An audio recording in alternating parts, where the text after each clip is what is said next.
The strobe of ambulance lights cut through the Phoenix darkness, while I sat on the porch steps, clutching the birthday chocolates my son had sent me. Inside, my daughter-in-law screamed, and my son begged someone on the phone not to come. I stared at the wrappers in my lap. They thought they had planned the perfect murder. But they made a mistake. I was the one supposed to be dying on that stretcher tonight. My name is Eleanor Graves. I am 65 years old, and I should be the one dying tonight. I sat on the concrete steps of my son's front porch in the suffocating heat of a Phoenix suburb evening. The rotating red and blue lights from the ambulance sliced through the darkness, illuminating the manicured lawn that was slowly dying from neglect. Inside the house, the chaos was deafening. My daughter-in-law, Brittany, was screaming. It was not a human sound. It was the sound of an animal caught in a steel trap. Make it stop my stomach. God, it burns. Brittany shrieked.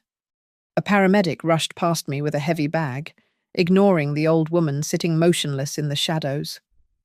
I did not move. I did not cry. I just gripped the torn cardboard box in my lap tighter. Through the open living room window, I saw my son, Mark.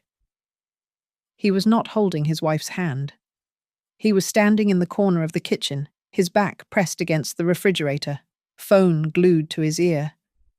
His face was pale, glistening with sweat, but his voice was a harsh whisper that carried perfectly in the night air. "Don't come here." "No." I said no. "Do not come here." Mark hissed into the phone, his hand trembling so violently he nearly dropped the device. I looked down at the box of artisanal chocolates in my hands. Dark chocolate, sea salt caramel. The smell of rich cocoa was still strong enough to make me nauseous. Only 4 hours ago, the sun had been shining. Mark had video called me from his office, his face filling the screen of my tablet. He had been so insistent. Too insistent. "Happy birthday." "Mom, did you get the package?" "Open it, please. Open it now," Mark had urged, his smile tight and unblinking. "They are the best chocolates in Arizona. I want you to enjoy them today, right now. For me." I had smiled back, the dutiful mother. But I was not hungry. I was always watching my sugar intake, a habit from 30 years of discipline. So when Brittany had walked into the kitchen, eyeing the box with that familiar look of greedy entitlement, I made a choice. "Here, dear," I had said, sliding the gold box across the granite island. "I'm afraid these are too rich for me. You have them." Brittany did not hesitate. She never did when it came to taking things. She popped one into her mouth, then another. Finally, something decent in this house. She had mumbled around a mouthful of truffle. 20 minutes later, the first seizure hit. I closed my eyes on the porch, replaying that moment. When Brittany fell to the linoleum, trashing and gasping for air, I had looked at Mark. I expected panic. I expected terror.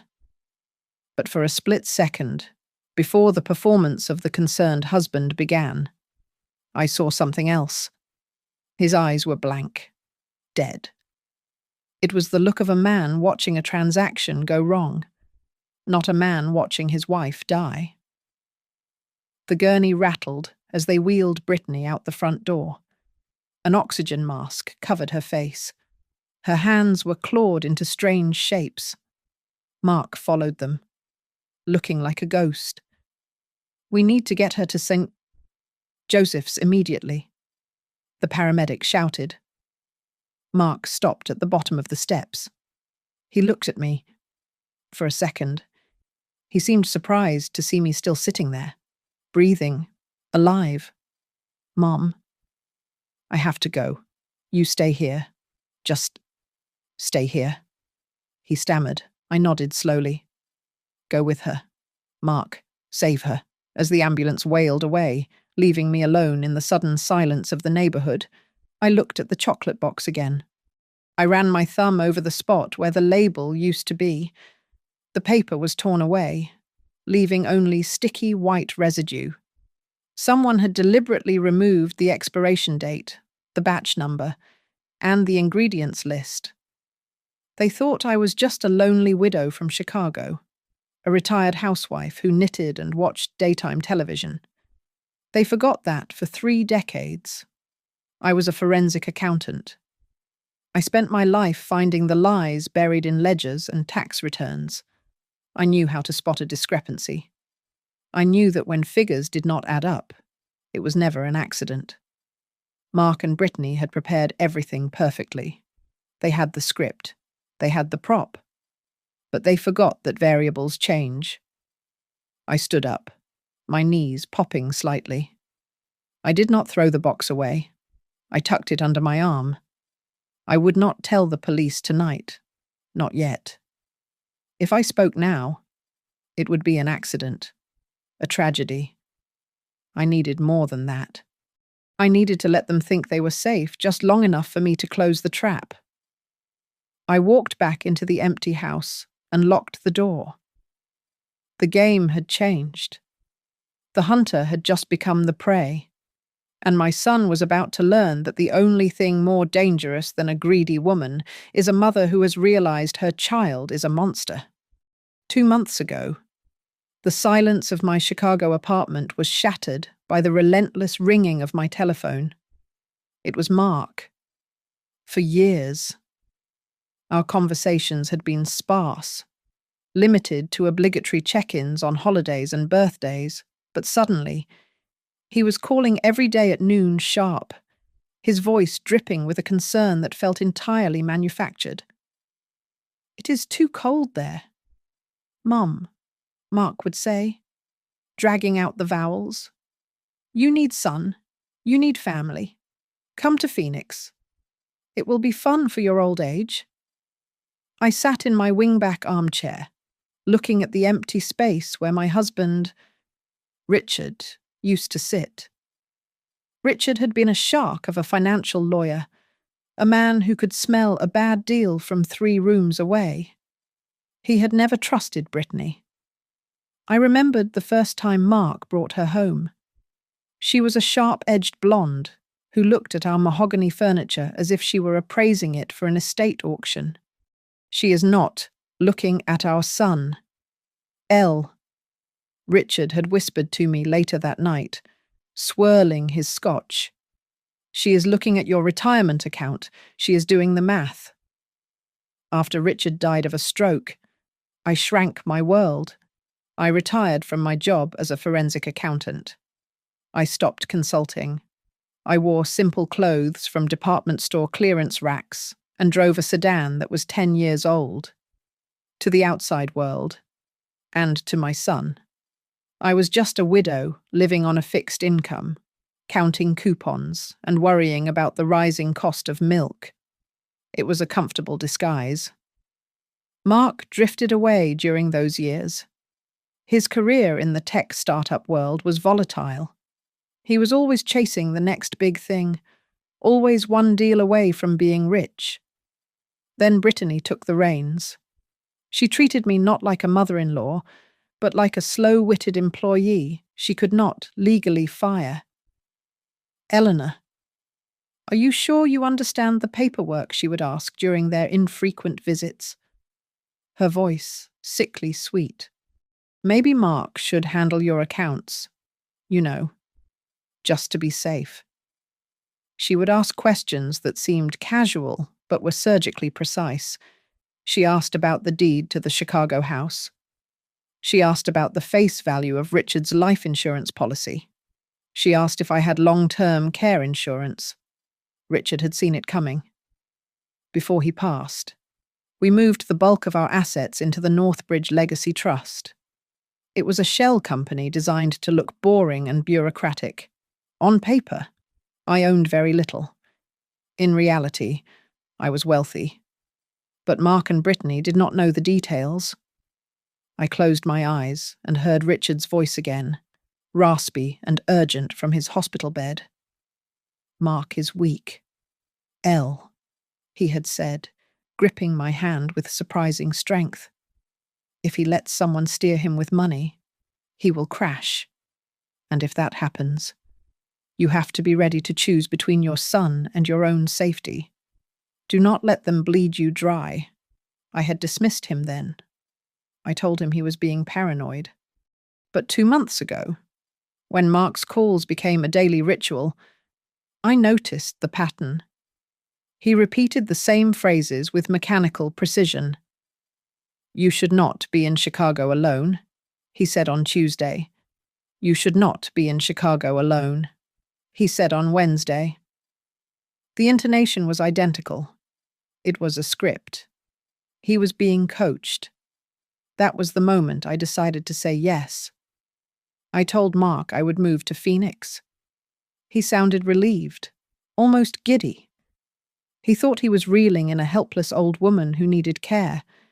He did not know that he was inviting a veteran investigator into his home. I did not go to Arizona to find peace or to be a grandmother. I went to find out exactly how much my son was worth, and if his soul had a price tag attached to it. I packed my bags, activated the dormant analytical part of my brain, and prepared to enter the lion's den. The house sat on a corner lot in Scottsdale, a sprawling structure of beige stucco and terracotta tiles that screamed new money. A silver Mercedes convertible gleamed in the driveway, reflecting the harsh Arizona sun.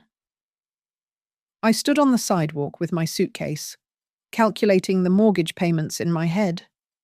Mark had told me over the phone that he was making $60,000 a year at his startup. This house required an income of at least 4 times that amount. The numbers did not balance. I walked up the driveway, my eyes scanning the perimeter like I was auditing a failing business. The facade was impressive, but the details told a different story. The Bermuda grass was brown and patchy, dead from a lack of water. The metal flap of the mailbox was jammed open, choked with envelopes that bore the distinct red stamps of final notices. When I peeked through the kitchen window, I saw a sink piled high with crystal wine glasses, their rims stained with dried burgundy crusts. It was a portrait of desperation, masked as luxury. "You must be Eleanor." I turned to see a man standing on the other side of the low block wall separating the properties. He was older, perhaps 70, with the crew cut and sun-weathered neck of a man who had spent his life in uniform. He held a garden hose, but his eyes were not on his plants. They were dissecting me. "I am Luther Collins," he said, extending a calloused hand over the fence. "Retired Phoenix P.D. 30 years. "Eleanor Graves," I replied, shaking his hand firmly. "I am Mark's mother." Luther nodded, his gaze shifting to the window where Brittany was visible for a split second. He leaned in closer, his voice dropping to a conspiratorial rumble. "Nice to meet you, Eleanor. But let me give you a piece of free advice. If I were you, I would keep my purse zipped tight when that daughter-in-law of yours is around." I did not gasp. I did not act offended. I simply raised an eyebrow. "Is that so I see things?" Luther continued, his eyes narrowing. "Strange cars. Nevada plates. They come around 2 or 3 in the morning. Men with neck tattoos go into the garage. Your boy Mark stays inside. But she goes out to meet them. They argue about interest rates, street rates." I filed this information away immediately. "Loan sharks, out-of-state enforcement." "Thank you." "Luther," I said softly. Just then, Mark came out the front door. When he saw Luther, he flinched. He did not wave. He grabbed my suitcase and practically dragged me inside, avoiding the old policeman's gaze entirely. The interior of the house was a stage set. The air reeked of expensive lavender candles, likely lit 10 minutes before I arrived to cover the smell of stale wine. I scanned the mantel. There were dozens of framed photos, Mark and Brittany on a boat, Mark and Brittany in Paris, Brittany solo. There was not a single photograph of Richard. It was as if my husband, the man who had paid for Mark's college tuition, had never existed. Dinner was an interrogation disguised as a meal. Brittany served filet mignon that was slightly overcooked, pouring me a glass of wine with a hand that sported a diamond bracelet worth at least $5,000. "So, Mom," Brittany said, leaning over the table, her eyes glittering. Mark and I were looking at this amazing investment opportunity. It is a vacation rental complex in Sedona, guaranteed returns of 15%. We were wondering, do you have any idle cash sitting in the bank that isn't working for you? The trap was set. I took a slow sip of wine, let out a long, ragged sigh, and deployed the lie I had prepared. "Oh, honey," I said, looking down at my plate. "I didn't want to worry you boys. I tried to invest on my own last year. I made some terrible choices. The market swallowed it all. I am afraid I am down to just my monthly pension and a tiny savings account for my nursing home care." I watched them carefully. I saw the light die in Mark's eyes. He looked physically ill. Brittany dropped her fork. It clattered loudly against the china. You lost it?" Brittany asked, her voice tight. "All of Dad's money gone," I whispered. That night, I lay awake in the guest room on sheets that smelled of starch. The house was silent, but the vents carried sound perfectly from the master bedroom directly below me. I heard Mark sobbing. Then I heard Brittany's voice, cold and sharp as a scalpel. "Stop crying, you idiot. We have 3 weeks before the guys from Vegas come back. But she is broke. Brit. She has nothing." Mark wailed. "Then we changed the plan." Brittany hissed, and I could hear the venom in her tone. "If that old hag has no cash, we have to speed up the insurance plan." The next morning, the sun had barely crested the horizon when I slipped out the front door in my bathrobe. I moved with the silence of a ghost, barefoot on the cold concrete. The mailbox was my target. I opened the metal flap and pulled out a stack of envelopes that Mark had neglected to bring inside the day before. I stuffed the bundle inside my cardigan, pressing the sharp corners against my chest, and hurried back to the guest room. This was not snooping. This was evidence collection. I locked the door and spread the papers across the duvet. It was a graveyard of financial responsibility. There were 3 final notice warnings from the mortgage lender and a threat of foreclosure from the Homeowners Association. But the most damning envelope came from a company called Desert Rock Capital, based in Nevada. I recognized the letterhead immediately. It was a shell company, a polite front for predatory lending. I opened it. The interest rate was listed at 200% annually. My forensic instincts, dormant for 5 years, woke up with a snap. I grabbed a notepad from the nightstand. I categorized the debts: mortgage, credit cards, personal loans, high-risk shadow loans. Mark and Brittany were not just broke. They were underwater by at least $400,000. A cold memory washed over me. I remembered the Patterson case from '98. The husband had gambled away the family business, so they took out a massive insurance policy on his grandfather. 2 weeks later, The grandfather supposedly slipped on a bar of soap. I was the one who found the hidden debts that proved the motive. Suddenly, the doorknob turned. I froze. Mark pushed the door open, his hair messy, his eyes bleary. He stopped dead when he saw the papers scattered on the bed. "Mom? What are you doing?"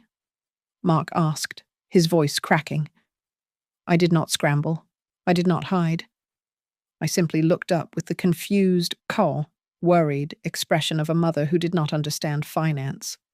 "Oh, Mark," I said, picking up a foreclosure notice with a trembling hand. "I saw these in the box. I was just trying to help sort them. I had no idea things were this hard for you." Mark lunged forward and snatched the papers from my hands. His face was a mask of sheer panic. "Give me those. You shouldn't be looking at our mail," he shouted, then caught himself. He took a breath, forcing a jagged smile onto his face. "It's just the market.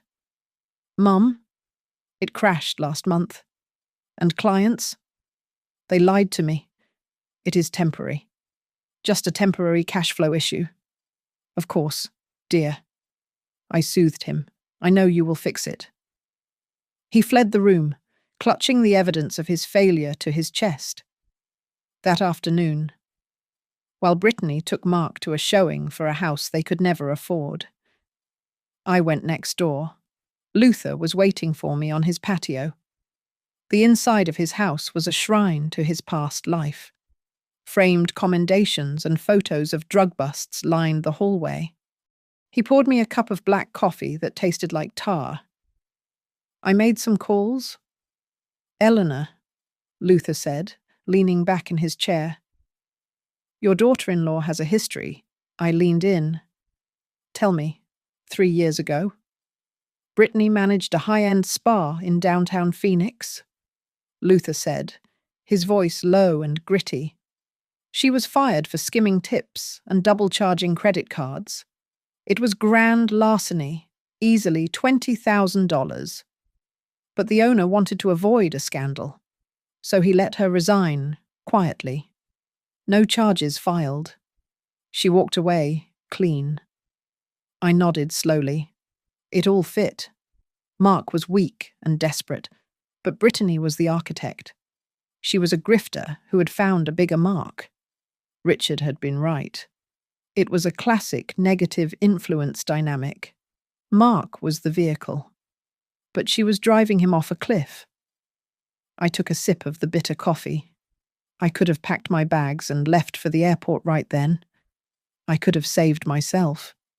But I thought about the way Mark had looked at me earlier, the desperation, the hunger. If I left, they would just find another way to come after my money, or worse. Mark would end up in prison for something sloppy. No, I would not run. I would stay. I would play the role of the oblivious, helpless widow, exactly as they had written it. I would let them think the plan was working perfectly, right up until the moment I tightened the noose around their necks. I smiled at Luther. "Thank you, Luther," I said. "I think I will stay in town a little longer." The following days were a suffocating performance of domestic bliss.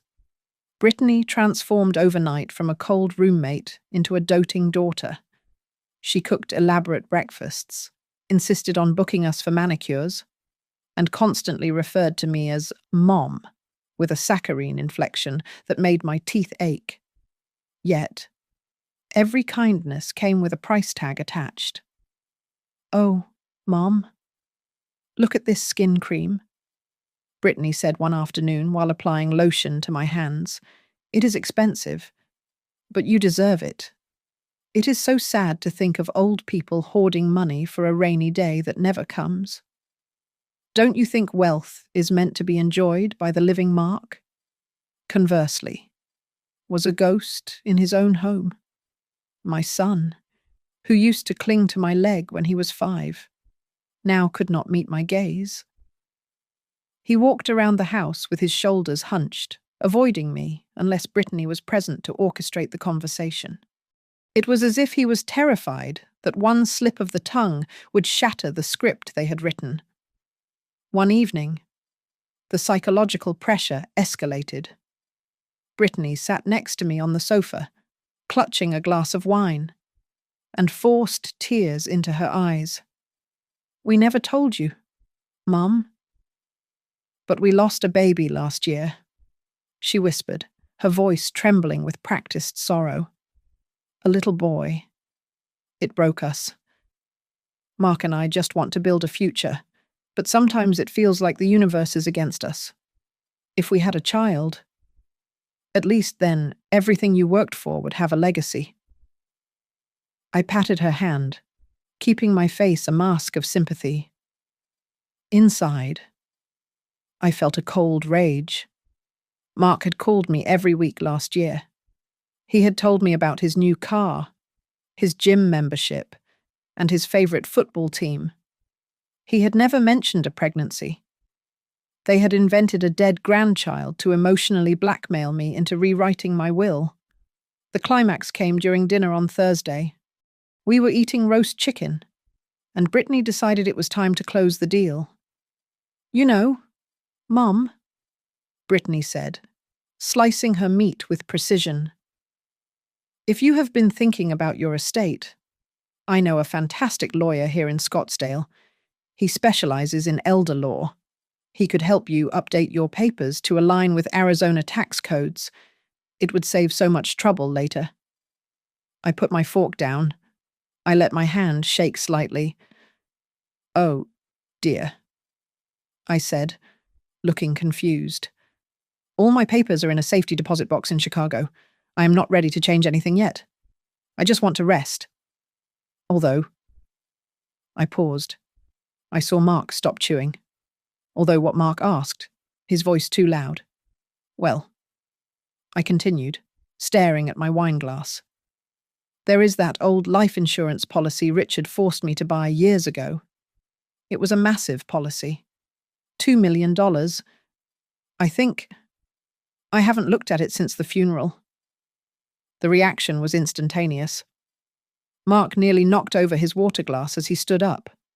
His eyes were wide, manic, with a sudden, desperate hope. "Mom, did you speak to the insurance company recently?"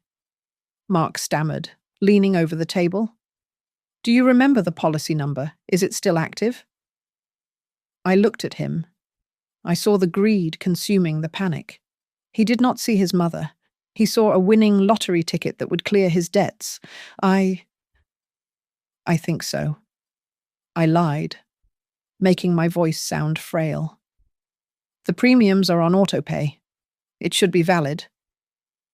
Brittany let out a long breath and slumped back in her chair. She smiled at Mark. It was the smile of a predator that had just spotted a wounded gazelle. They had their motive. They knew I had money, and they knew it was tied to my life. That night, I stepped out onto the back patio. The desert air was cooling.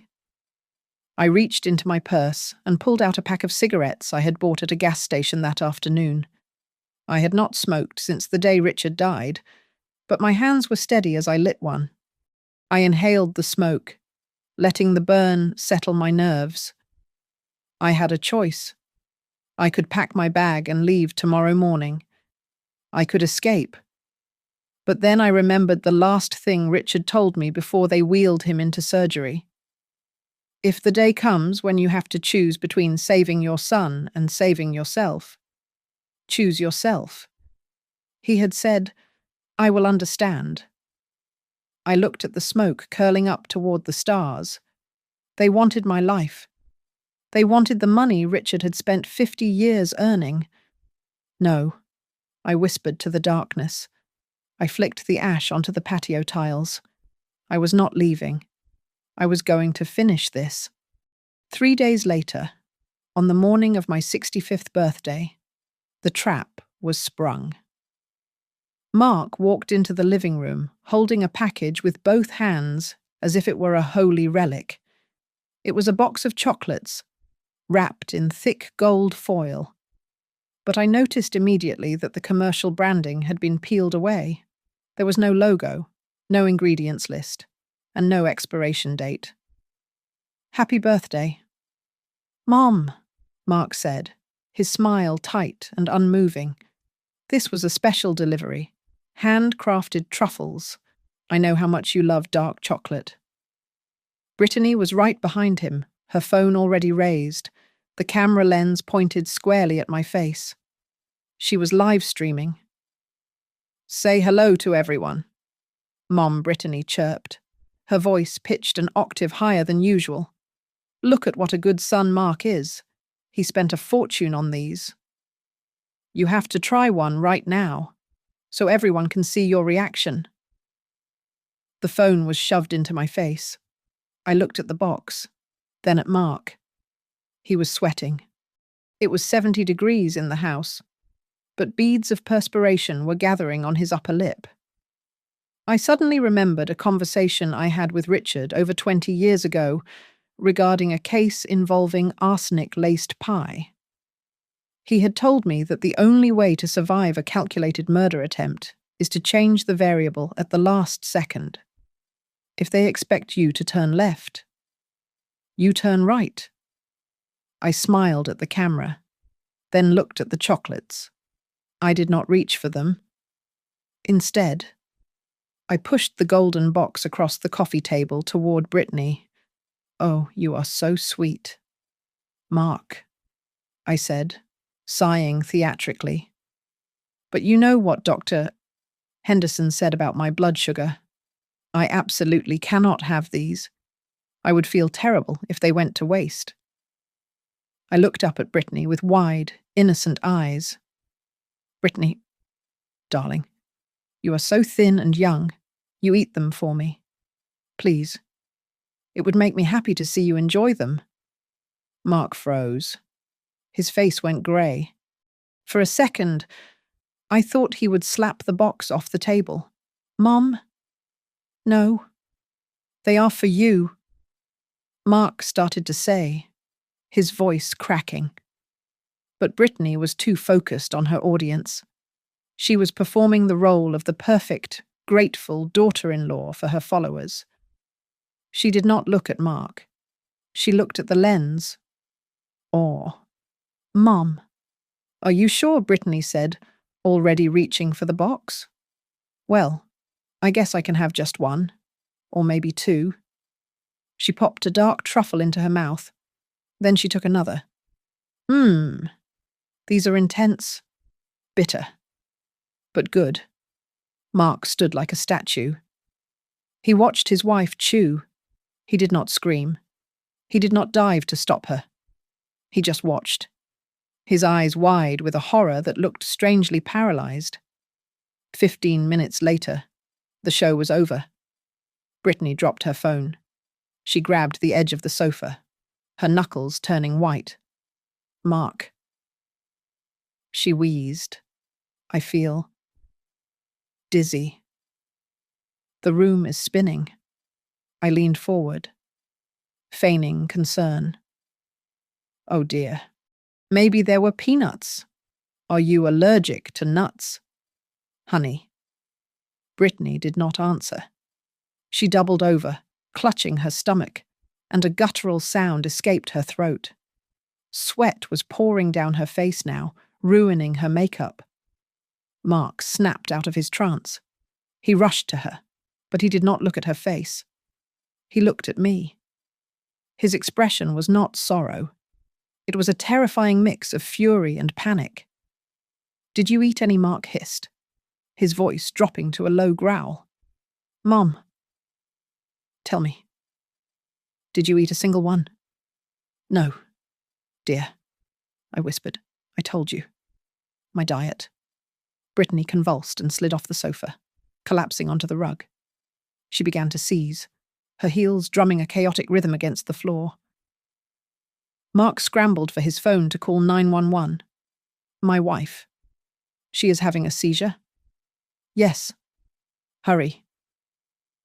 While he spoke to the operator, I watched him closely. With his free hand, he grabbed the gold box of chocolates from the table. He did not put it in his bag. He walked to the kitchen and shoved it deep into the trash can under the sink, covering it with a pile of used paper towels. He was destroying the evidence before the ambulance even arrived. When the paramedics rushed in, followed by a uniform officer, I sat on the porch step where I had started my story. The officer asked me what happened. "I don't know," I said, letting my hands tremble. "We were just celebrating my birthday. She ate some chocolates, a surprise gift. And then she just fell. It must be a terrible food allergy." As they loaded Brittany into the back of the ambulance, I caught a glimpse of her hand hanging off the side of the stretcher. Her fingernails were turning a dark, bruised purple. I sat in the back of the ambulance as they allowed me to ride along. I looked at my son, who was driving behind us in his convertible. He thought the plan had worked. He thought the poison had done its job. He just did not realize yet that the body on the stretcher was not the one he had insured. And he certainly did not know that his mother had seen him hide the murder weapon. The antiseptic smell of St. Joseph's Hospital was a comfort. It smelled like procedure, like order. Dr. Evans came out of the ICU at 3 a.m. He looked tired, rubbing the bridge of his nose. "She is going to make it," he said, peeling off his latex gloves. We pumped her stomach. "But we need to run a full toxicology screen. The symptoms, they do not look like a standard food allergy. It looks like an organic toxin." I nodded, absorbing the data. A forensic investigator from the hospital's legal compliance unit approached me 10 minutes later. Her name was Detective Miller. She had a notepad and eyes that had seen too many domestic disputes. "Mrs. Graves, can you walk me through exactly what she ate?" Miller asked. Her pen poised. I sat up straighter, adjusting my cardigan. I switched off the grieving mother persona and switched on the witness. She ate 2 dark chocolate truffles. Approximately 15 minutes later, she complained of dizziness and abdominal burning. Then the seizures began. I offered no theories. I gave her facts. In an investigation, you do not give them the conclusion. You give them the breadcrumbs so they can find the conclusion themselves. Mark was pacing the hallway like a caged animal. He kept checking his phone, his eyes darting toward the exit signs. "Mom," he said, wiping sweat from his forehead. I need to go home. I need to clean up the mess. Get some sleep. You should come too." He wanted to destroy the evidence. He wanted to get that box out of the trash and into an incinerator. "No," I said firmly. "I will stay. She is my daughter-in-law. It would look terrible if family was not here when she wakes up. You go. Mark, rest." He hesitated, torn between the need to purge the house and the fear of leaving me alone with the doctors. Finally, his cowardice won. He left, the moment the elevator doors closed on his retreating figure. I walked to a quiet corner near the vending machines and dialed a number I had not called in 5 years. Amelia Cross. The voice on the other end answered, crisp and alert despite the late hour in Chicago. "Amelia, it is Elle," I said. "I need you to open a file. Attempted murder, insurance fraud. The subject is my son." I gave her the summary in 60 seconds. Amelia did not gasp. She did not ask how I felt. She was a shark, just like Richard had been. "Freeze your emotions." "Elle," Amelia ordered. "You are not a mother right now. You are an auditor. This is a case. I am calling a prosecutor I know in Phoenix. His name is David Thorne. He will be there by morning. Do not sign anything until he arrives." I hung up, feeling a cold resolve settle in my chest. When I turned around, I saw Luther Collins standing by the nurse's station. He was holding a baseball cap in his hands. "Luther," I said, "what are you doing here?" "Saw the lights." Luther grunted. "Walking over. Figured you might need a friendly face. And I checked my security feed before I came over." He lowered his voice, leaning in close. "The camera on my garage catches the side of your son's house," he whispered. "I have clear footage of the delivery guy dropping off that gold box at 10 in the morning, and I have footage of Mark carrying a trash bag out to the bin right before the ambulance pulled away. But here is the thing. He did not put it in the main bin. He stuffed it in the bottom of the recycling, hidden under newspapers." My heart hammered a slow, heavy rhythm. "You have him moving the evidence. I have him trying to hide it," Luther corrected. "Do you want me to give it to the cops?" "Not yet," I said. "Keep it safe. When I give the signal, you hand it to a man named David Thorne. That video is the nail in the coffin." Luther nodded and sat down in the plastic chair, keeping watch.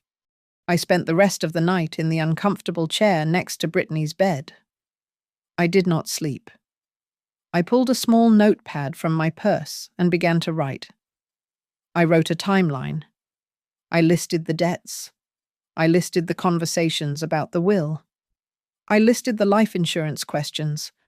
I built a forensic profile of desperation and greed by the time the sun began to rise, painting the hospital walls in grey light. I had 6 pages of damning testimony. I stood up and walked to the glass door of the ICU room. Brittany was hooked up to monitors, her face pale, a tube helping her breathe. I looked at her, and I waited for a surge of pity. I waited to feel sad for the young woman who had tried to kill me for a payout, but there was nothing, just a flat, cold relief. "You missed," I whispered to the unconscious woman.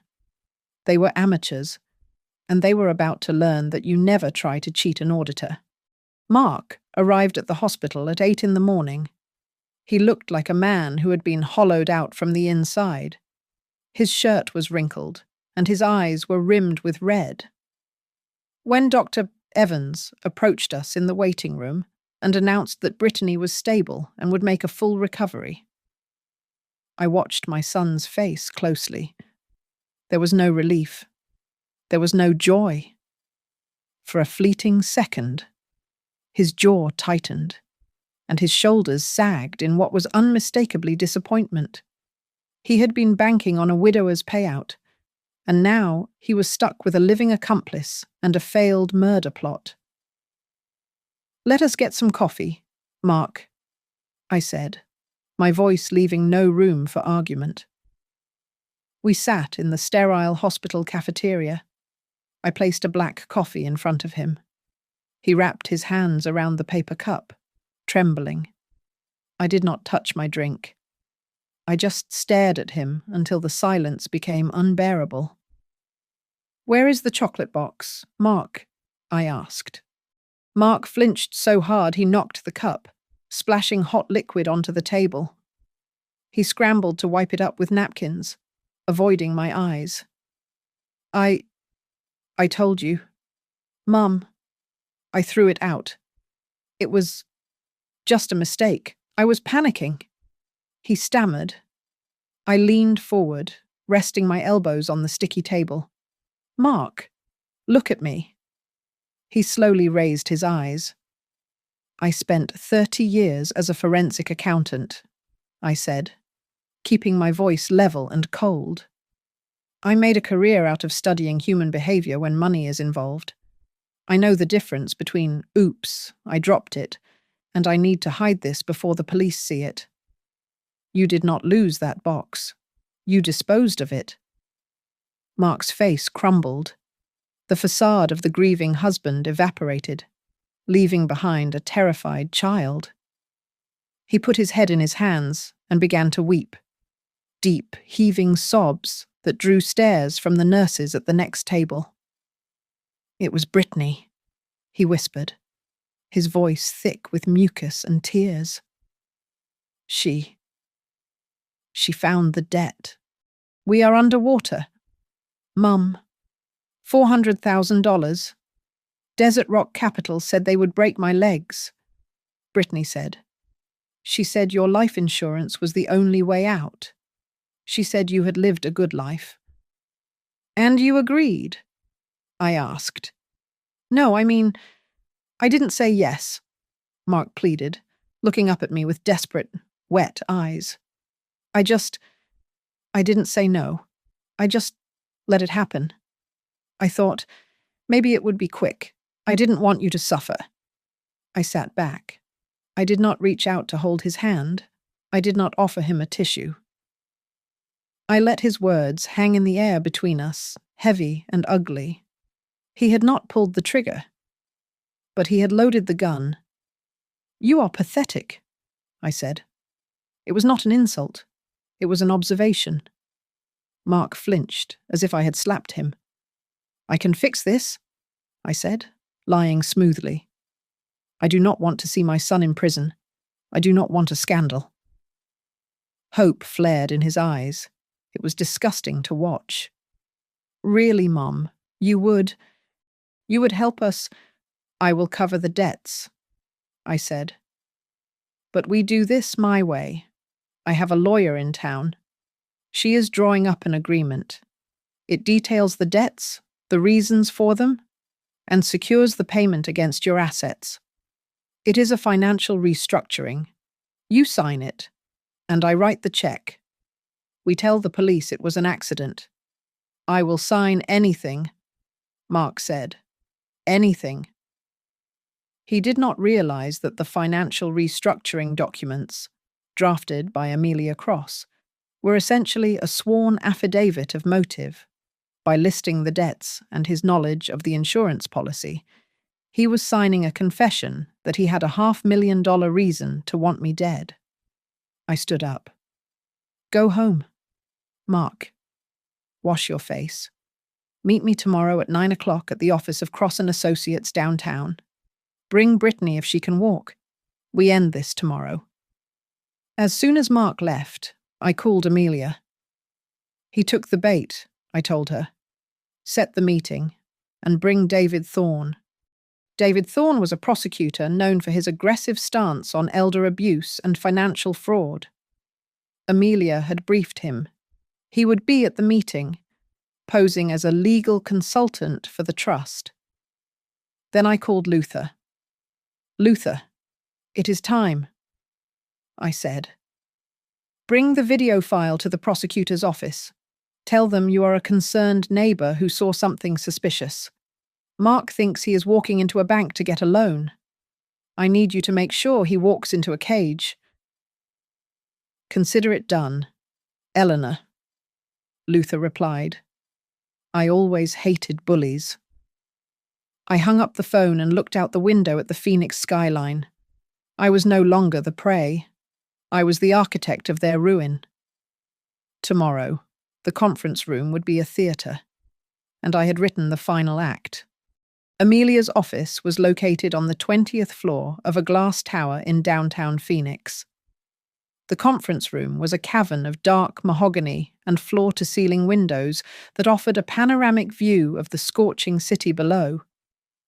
The air conditioning was set to a temperature that felt arctic. It was a room designed to intimidate, to make human beings feel small against the weight of corporate power. I sat at the head of the long table. To my right sat Amelia Cross, looking every inch the shark Richard had admired. To my left was David Thorne. We had introduced him simply as a legal consultant for the trust, leaving out the fact that he was a senior prosecutor with the Maricopa County Attorney's Office. Mark walked in first. He looked like a man marching to his own execution.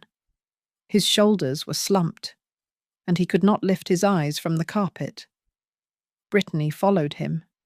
She had a bandage on her arm where the IV had been, and her skin was pale, but she had taken the time to apply fresh lipstick. She was still committed to the role of the fragile victim. "Please, sit," Amelia said, her voice smooth and devoid of warmth. They sat. Mark pulled at his collar. Brittany glared at me, her eyes darting around the room, assessing the threat level. "We are here to finalize the financial restructuring we discussed," Amelia began, sliding a heavy stack of documents across the polished table toward Mark. "This agreement acknowledges the outstanding debts to Desert Rock Capital and the mortgage arrears. It also explicitly states that these debts were intended to be covered by the payout from Eleanor's life insurance policy upon her death." It was a trap written in standard legal boilerplate. Mark picked up the pen. His hand shook so violently that the tip tapped a nervous rhythm against the paper. "Just sign it. Mark!" Brittany snapped, her voice tight. "Let us get this over with so we can go home." "Wait," Brittany added, her eyes narrowing as she looked at Amelia. "Does this document guarantee that she will not change the will? We need to make sure Mark is still the sole beneficiary." "It is all in there," I said softly, looking at my hands. "I just want to help you clear the debt." Mark signed. He signed the confession of debt. He signed the acknowledgement of the insurance policy. He signed his life away. As soon as the ink was dry on the final page, the atmosphere in the room shifted instantly. David Thorne stopped being a silent observer. He leaned forward, interlocking his fingers on top of the file. "Thank you, Mr. Graves," Thorne said, his voice dropping an octave, becoming heavy with authority. "I must inform you that the document you just signed admitting to financial desperation and the specific intent to access life insurance funds is now admissible evidence in a criminal investigation regarding attempted murder." The silence that followed was absolute. Brittany stood up so fast, her chair tipped over backward with a loud crash. "What You tricked us," she screamed, pointing a trembling finger at me. "This is a trap. She is lying. We are the victims here." Amelia did not blink. She simply opened a manila folder and laid 3 high-resolution photographs on the table. "Luther Collins has an excellent security system," Amelia said calmly. The photos were damning. The first showed the delivery truck arriving. The second showed the box in Mark's hands. The third showed Mark, clear as day, shoving the gold box into the bottom of a trash bag in the garage, looking over his shoulder. "We executed a search warrant on your home 1 hour ago," Thorne announced. "We found the box in the trash, buried under coffee grounds. The lab is testing the remaining truffles for digitalis and ricin as we speak. Preliminary tests are concerning." Brittany sank back down, missing her chair, and stumbled against the wall. She looked like a wax doll melting under a heat lamp. Her mouth opened and closed, but no sound came out. I finally looked up. I looked straight at my son. "If they are just chocolates, Mark, then you have nothing to worry about," I said, my voice cold and steady. "But if they are not, well, I do not need to say anything else." Thorne turned his gaze to Mark, who was now weeping silently, tears tracking through the sweat on his face. "Mr. Graves," Thorne said, "you are looking at conspiracy to commit murder. However, if you cooperate fully, if you tell us exactly whose idea this was, and who ordered the toxins, we might be able to discuss a plea deal." Mark looked at Brittany. Then he looked at me. I did not nod. I did not shake my head. I sat like a statue, letting him feel the weight of his choice. He had to choose between the wife who had led him into the dark and the mother he had tried to bury in it. The pressure in the room was physical, a heavy weight that crushed the air out of my son's lungs. Mark looked at the photos of him disposing of the evidence, then at the confession he had just signed. He looked at the prosecutor, then at me. The dam finally broke. It was Brittany. Mark screamed, his voice cracking into a high-pitched wail of terror. He scrambled back in his chair, pointing a shaking finger at his wife. It was her idea. She found the website. It is a black market site. They sell suicide assistance kits. She said if we ordered it near your birthday, no one would check the contents.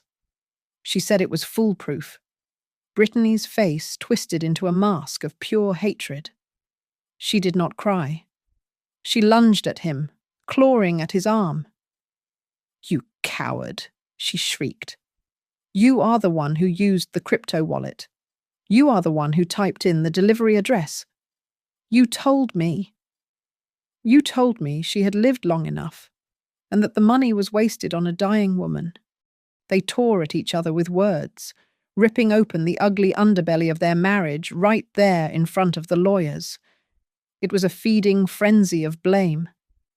"That is enough," David Thorne barked, his voice slamming the room into silence.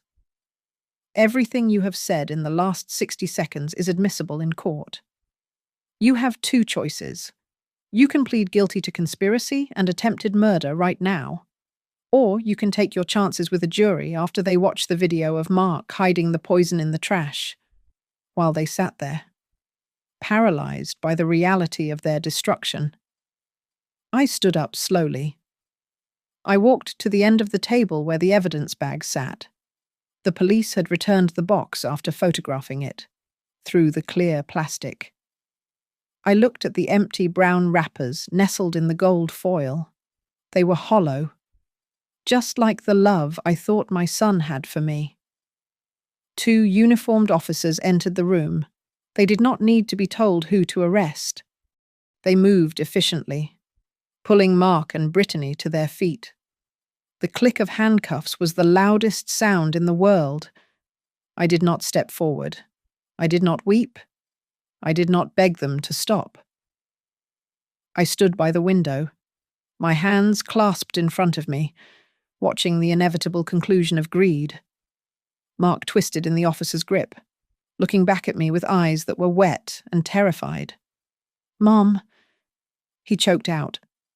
"Mom, please, help me."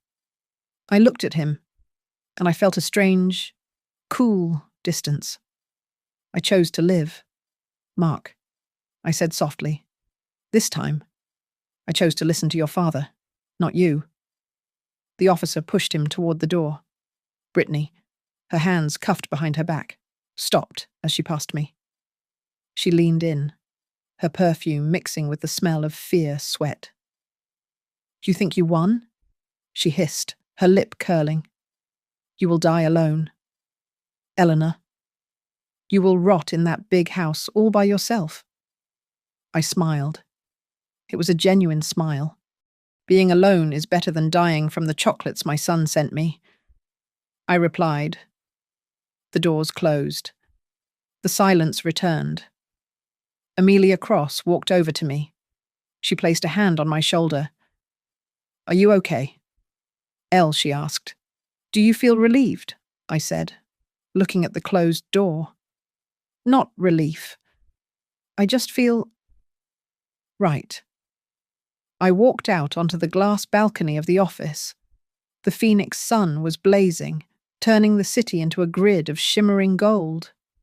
I closed my eyes and thought of Richard. I thought of the warning he gave me so many years ago. I could not keep him safe like you wanted. Richard. I whispered to the wind. But I kept myself safe. My phone buzzed in my pocket. I pulled it out and opened my email. A notification flashed on the screen. The transfer from the Northbridge Legacy Trust was complete, but the money was not going to a yacht or a vacation home.